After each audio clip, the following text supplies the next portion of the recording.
Prague, with its Gothic cathedrals and cobblestone streets, had always been a city of secrets. Hidden in the grandeur of its centuries-old architecture were stories that never made it to the newspapers. Stories of deception, greed, and carefully orchestrated crimes. This was one of them. 5 women, each with a different past but a shared ambition, walked into the lives of Prague's elite as if fate had placed them there. They were Ivana Kovarova, Lenka Vesela, Katarina Dvorakova, Zuzana Novakova, and Veronika Svoboda. Housemaids hired to serve, clean, and fade into the background. But they weren't just housemaids. They were architects of a crime so flawless that it would leave the city in shock. No one had questioned their arrival. Each of the 5 households had found their new help through a private agency, exclusive to the wealthy. The recommendations were impeccable, the backgrounds clean, the agency's reputation was untouchable. Except, no one knew that it was just a front. A carefully designed web, spun by a man known only as the Watcher. The Watcher had spent years studying Prague's wealthiest. He knew which families had old money locked away in vaults, who stored gold bars instead of keeping it in banks, and which homes had security flaws no one else noticed. But he needed eyes and ears inside those houses. Women who could slip past the suspicions of their employers, blend in, and wait for the right moment. That's where Ivana, Lenka, Katarina, Zuzana, and Veronika came in. They weren't career criminals. They were ordinary women with extraordinary desperation. A past they wanted to erase, a future they couldn't afford, or a debt that had buried them alive. The Watcher had given them a choice: live the life they were trapped in, or take a risk that could change everything. They all chose the risk.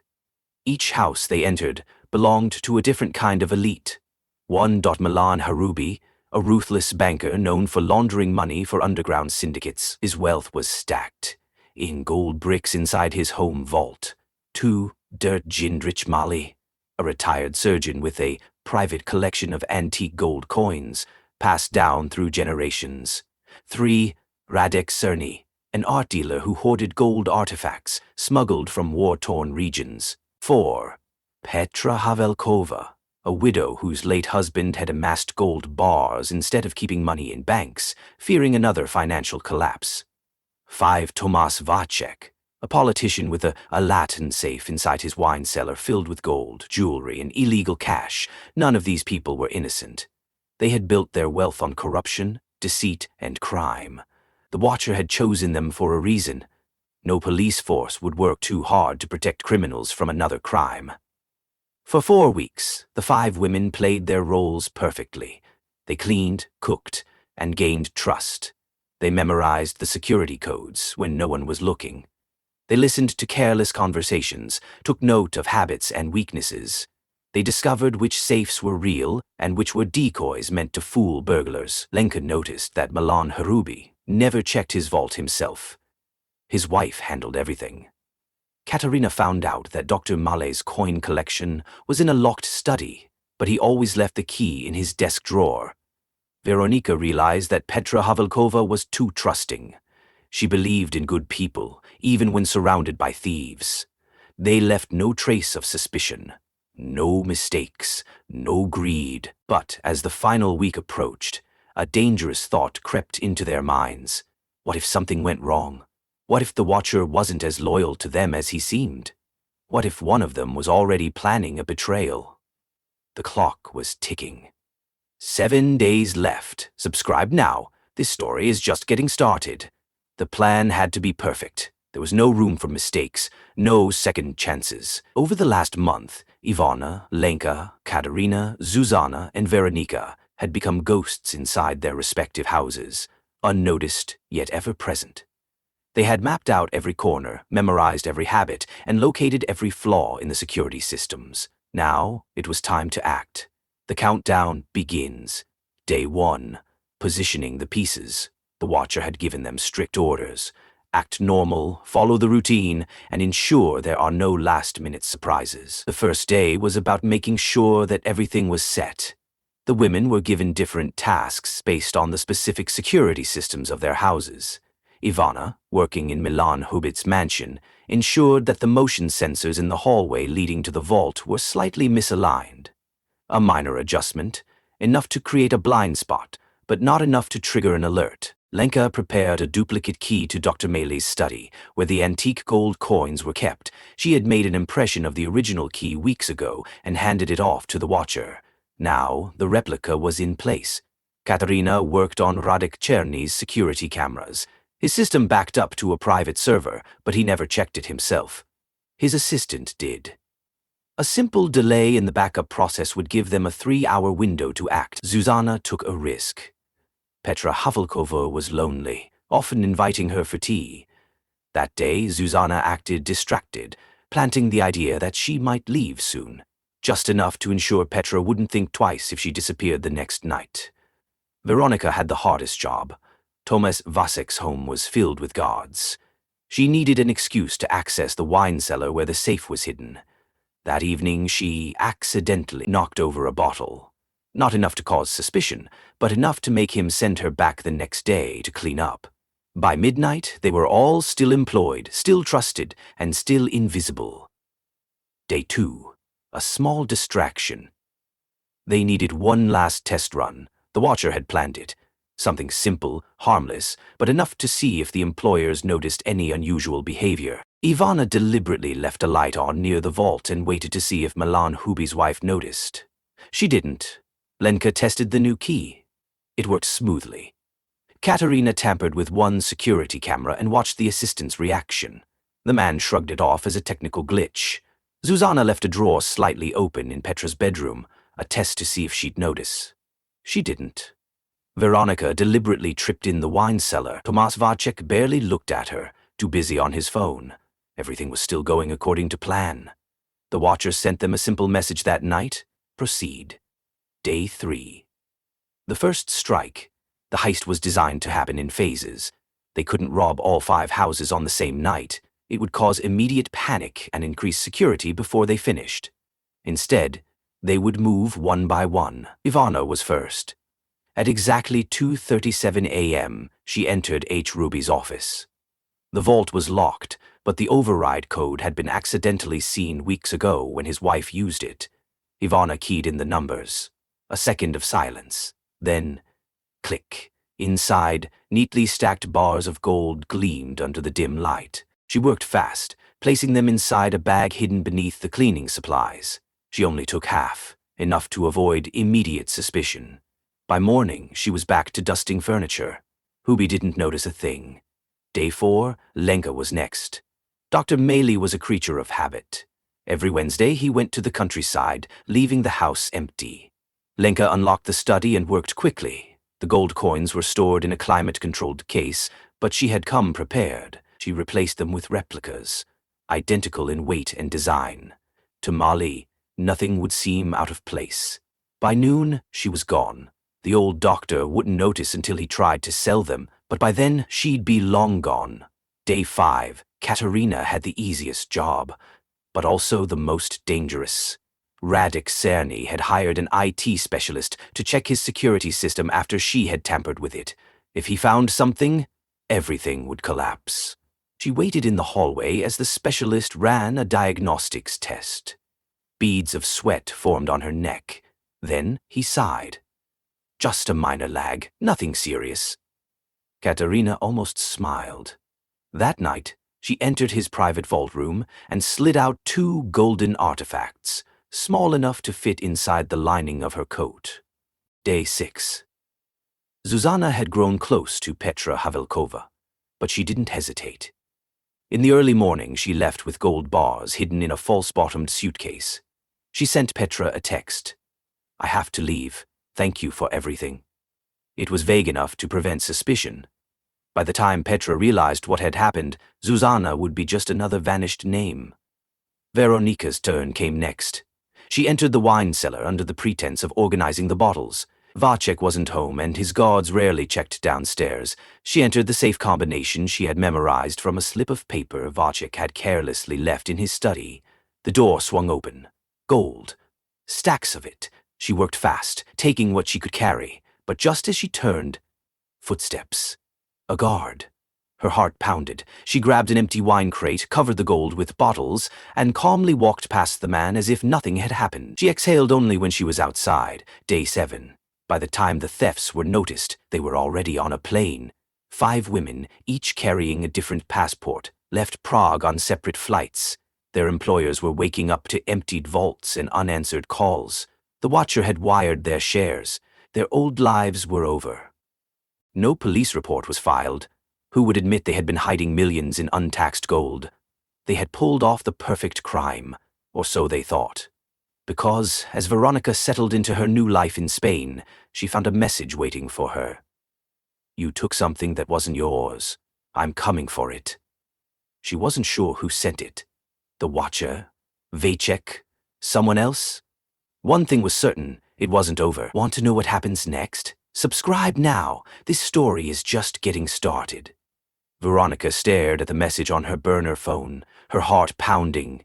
"You took something that wasn't yours. I'm coming for it." She had expected freedom, a new life, a future where she was untouchable. But this was something else. The message wasn't from the Watcher. He never made threats. And it wasn't from the other women. They had all gone silent the moment they left Prague. So who was it? Veronika had always been careful. She had followed the Watcher's instructions to the letter, destroyed her work phone, used a new passport, even changed her hair color before leaving the country. She was in Marbella, Spain now, under the name Anna Kovacs, living in a luxurious but discreet villa near the coast. And yet, somehow, someone had found her. She tried to convince herself it was nothing, a scare tactic. Maybe one of the employers had figured it out and wanted to rattle her. But then, the second message came. "You're running out of time." And that's when she realized this wasn't just a warning. It was a hunt, a trail of ghosts. Veronika's mind raced. The heist had been flawless. No fingerprints, no electronic traces. So what went wrong? She needed answers. She reached out to Ivana first. No response. Then Lenka. Nothing. Katarina. Silence. Zuzana. Phone disconnected. Panic set in. Had they been caught? Killed? Betrayed? She wasn't sure, but she wasn't going to wait around to find out.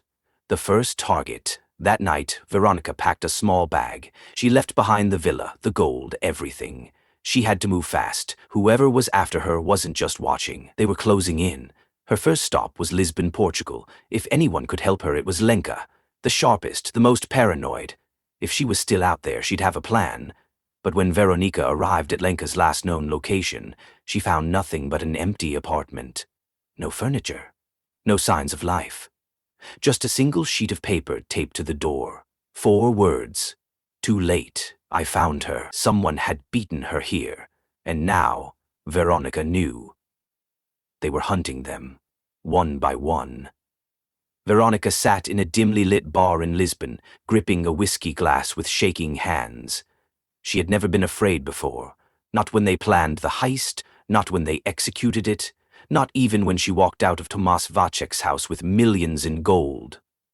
But now, she was terrified. Someone had found Lenka before her. Someone was picking them off, one by one. And if she didn't figure out who, she'd be next. She needed more information.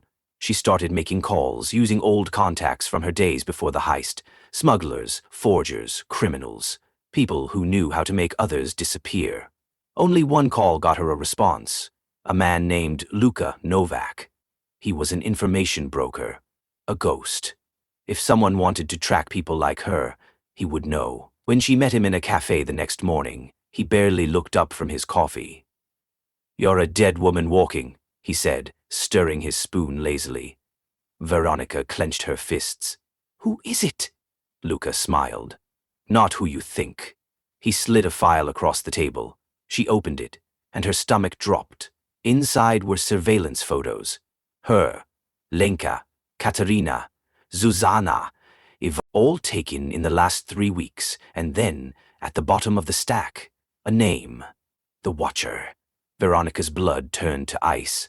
The Watcher had planned the heist. He had helped them escape. But now, was he the one hunting them? "Why?" she asked. Luka chuckled. "That's the part you won't like. He leaned forward, lowering his voice. The Watcher never planned for you five to survive. The moment the job was done, you were liabilities. Veronika felt sick. They were never meant to escape.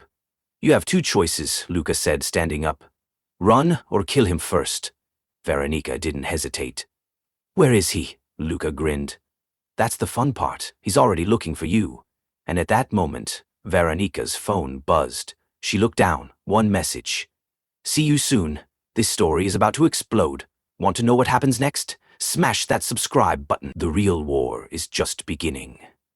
The city lights of Prague shimmered in the distance, but Veronika felt like she was walking through the depths of hell. Luca was dead. Emily was missing.